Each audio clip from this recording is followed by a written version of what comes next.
Hello everybody and welcome to a new video. And you might hear some echoes and that's because I'm in a small room. I actually confiscated a little room in our house to be my own office, and that sounds really official. But it's still, it's more like a garage than a real office, but it doesn't really matter. It's quiet here and it's nice and I really enjoy having my own place. So don't mind the echo, please. I've got a very interesting topic this time, and it's all about sensitivity.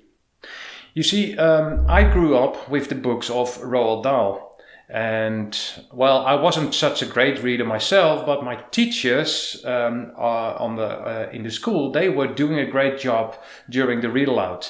And I really loved these stories, you know, the stories of the Twits and the Big Friendly Giant.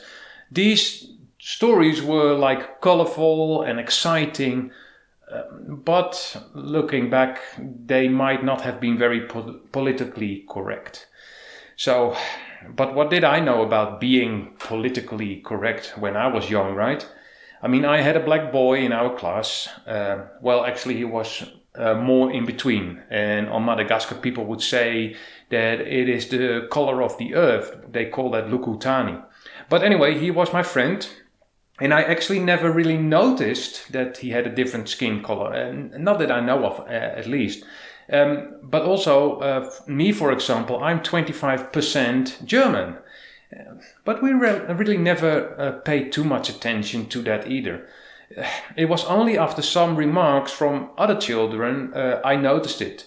And these remarks weren't your typical things a child would come up with. So I assumed that the color of my friend and my lineage was being discussed by the adults. And you know how things goes, little children's ears pick up a lot of stuff. So, being 25% German, is it a big deal, you might say? Except when you grow up in the Netherlands during the 70s and the 80s. Many of my country men and women still remember how the Nazi boots trampled our borders. I mean, it was only 30 or 40 years ago or something that Holland was occupied by these mean Nazis, right? So my grandma must have been a traitor who slept with a Nazi. Easy as that.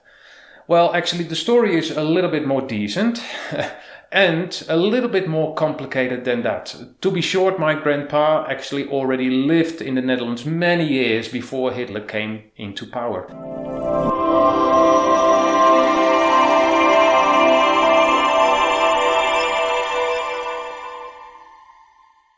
Okay, but back to Roald Dahl. Let me take a sip of coffee. You might have heard that the British publisher of Roald Dahl's classic children books started to remove some of the colorful language from the books, like Charlie and the Chocolate Factory and Matilda. And they did this to make it more acceptable to modern readers. By the way, this is something off topic, but I was surprised to find out that Roald Dahl was British. I mean, I'm 48. But I only heard and read these books in my own Dutch language, and naive as I was, I thought that was pretty cool that even the film industry even made films about these Dutch books. Well, that wasn't really politically correct, was it? I mean, little boy me, and even as an adult, thinking that all good stuff only comes from the Netherlands. The whole sensitivity towards the language is like seeping through all layers of our society. But this censorship of Dahl's books touches on just another sensitive contemporary point of contention, that of cancel culture. You see, the question is, can a work of art be seen separately from its wrong maker? Dahl was not of impeccable conduct. I mean, only 2 years ago, Dahl's relatives were forced to distance themselves from anti-Semitic statements made by him in the 1980s. So I asked the question again, can a work of art be seen separately from its maker? And the reason I ask this question again is that this same question goes deeper than you might think. Because the same goes for our own words, right? Can the words I speak be seen separately from that what happened in the past? Now, when I say something that might be uncomfortable for a group or for some individuals, do I say that because somewhere deep inside I feel superior? You see, in the Dutch Golden Age, the Dutch, we ruled supreme in many parts of the world. And a lot of the wealth in the West come forth out of that period. We have seen that nowadays there is a lot of pressure to correct that period. We can't actually go back in time, but we see politicians who apologize for the slave trade and the colonial wrongdoings. Now, don't get me wrong, I actually despise slave trade. And I don't think that colonizing is such a good idea either. So, I think it is okay for a country to openly admit that it abused the weaker societies for their own benefits. Nothing wrong with that. But the sensitivity has gone so far that people can't see certain actions apart from that of the past. In their opinion, what you say must be a reflection of the past. In other words, when a white European says something negative about a cultural habit in an African country, he says so because he or she must feel superior to the people who happen to live in that specific country. It doesn't really matter whether the critique is valid or not. That white privileged European has just no right saying it in the first place at all. Now, mind you, most people who live in that specific country with that weird cultural habit aren't even offended about some of the words uttered by a white privileged European. I mean, okay, let's just switch to the Malagasy people, right? Because I know them best. The average Malagasy I meet is actually pretty much aware of the differences between Europeans and themselves. Last week I talked with a Malagasy brother. He said he loved his culture and he doesn't want to leave his country. Except, he said, if God tells him to do so. And in that case, he hoped that God would send him to the UK. Now, in this conversation, he asked me about some of the differences between the UK and Madagascar. I told him that in the UK you shouldn't automatically assume, for example, that you can stay in someone's house, especially not when that person or family is there. You might do some house sitting, but anyway. On Madagascar, you can travel to a village and you can ask whether you can sleep somewhere. And no worries, especially in the countryside, people will offer you a place. You might have to share, but they will offer you a place in their small houses. My Malagasy brother actually bluntly said that the British culture must be very weird.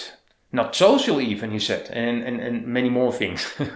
Well, I decided not to start about my own Dutch culture, so I mean, that's even more strange. So, now the question comes, did he actually offend me? I mean, his words could easily have done that, right? But no, why should it offend me? That's the question. He was totally right that in his view, it is peculiar. Also, my assumption is simply that he is not after insulting me. It's not like he's thinking like, okay, what can I say to insult my brother? So, to make this point a little bit more clear, I found an amazing quote from ChristianityToday.com, and I will read it for you. If you say you love and serve Jesus, I am not going to look for reasons to doubt the sincerity of your faith. When you misspeak, or you are misquoted, I will believe your apology and or explanation rather than your misstep or misquote. I won't give greater credence to the negative words others say about you than I will give to the positive words and actions you've spent a lifetime exemplifying. Well, this comes close to Proverbs for chapter 19. Good sense and discretion make a man slow to anger. And it is his honor and glory to overlook a transgression or an offense without seeking revenge and harboring resentment. Now, I started with the rewriting of Roald Dahl's books. And that's not because I want to promote wrong words or insensitivity. No, I believe we should raise our children in such a way that they will become true followers of Christ. But you know what? A follower of Christ shouldn't be a crybaby. Okay, the only thing in this tough time that helps me sleep is the soothing sound of Joe Biden's voice. Somebody do something. Somebody just do something, please. To be a follower of Christ, one should be able to forgive and to move on. Charles Spurgeon once said, "It would be better to be deceived 100 times than to live a life of suspicion." So, it takes a strong person to choose to be deceived. It is much easier to live a life of suspicion. It will not make you happier, but at least you don't have to fight your emotions. But if Spurgeon was alive now, he would have taught his students that it is better to miss the possible offense which you read in your emails, in your friend's email. It's better to ignore the possible insult in someone's actions. It's better to overlook the possible sexism or racist remarks made by a friend or a brother or someone else.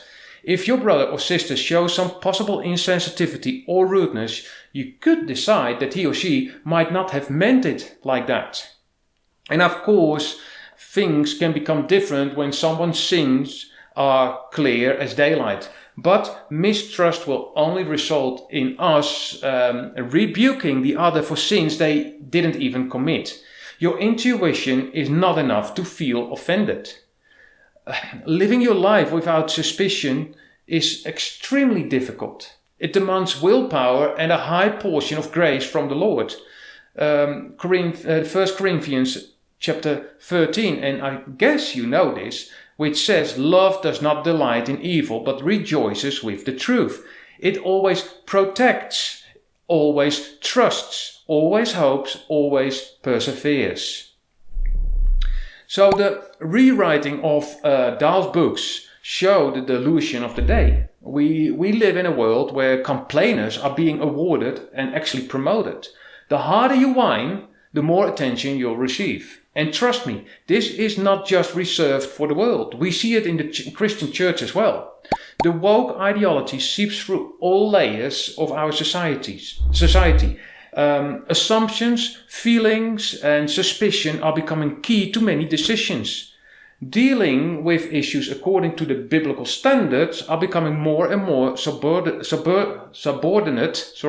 to the delusion of the day. I mean, Christians rather run after their feelings, after the assumptions, than that they dig into the Bible and see how they need to deal with the issue according to the Bible. So my call to all my brothers and sisters is to be strong. Don't you fall for the delusion of the day. Don't fall for the poisonous woke ideology, because this is just it. It's an ideology. A Christian should not permit any wrong assumption in his or her life. Just be careful to assume someone's intentions. If someone gets offended, it's mostly just because the other just used some wrong words or had an awkward joke. That's my thing, making awkward jokes. Why do you assume that he or she wants to offend you on purpose? It's like, do you really think they have nothing else to do in their life than offend you? You see, in the Netherlands, we've got a saying, and I'm going to translate it for you after I said it, but it goes like this. Zoals de waard is, vertrouwt hij zijn gasten. And it actually freely translates like ill-doers are ill-demers, or bad people expect others to behave badly. So my question to you is, are you an ill-doer? I mean, are you expecting others to behave because you want to behave like that? Don't be like that. Remember Jesus' words in John 13, where he said, "A new command I give you, love one another as I have loved you. So you must love one another. By this, everyone will know that you are my disciples, if you love one another." So, again, taking offense is easy. Criticizing the other is easy. Assuming that a bad report about the other must be true is easy. But actually listening to the other and love him without getting angry, that's hard. Protecting the other when bad things are being told about his conduct, yes, that takes courage. You might be the only one who is standing up for him, right? Trusting that your brother or sister actually didn't hurt you on purpose. Whoa, that demands a lot of grace on your side. But trust me, by doing so, it means that you love one another, and that will show everyone that you are really disciples of Christ. So, anyway, this is a short one, I guess. As always, I'm looking forward to reading your thoughts about this topic. You can check out the description of this video and you'll find there a link there to my Odyssey channel. You can also check out my video channels on Gab and BitChute. I'm not so sure anymore about Float because for some reason I can't upload videos there anymore. But I do have other social media platforms as well. And you find a link in the description to both the Dutch and English transcript of this video. Also, I will place a link in the description to an earlier video I've made about the whole woke ideology and how to deal with it as a Christian. In any case, thank you very much for watching my videos. Also, thank you very much for your prayers and your support. I really appreciate that. You can look down in the description or on my website to find ways how you can support me. God bless you. Thank you very much for watching, and Lord willing, we'll see each other in the next video. Thank you for watching this video. You can give me a thumbs up if you liked it. You can also subscribe to my channel, or even better, follow me on Odyssey. That way you will never miss a new video. You will find all the links in the description below.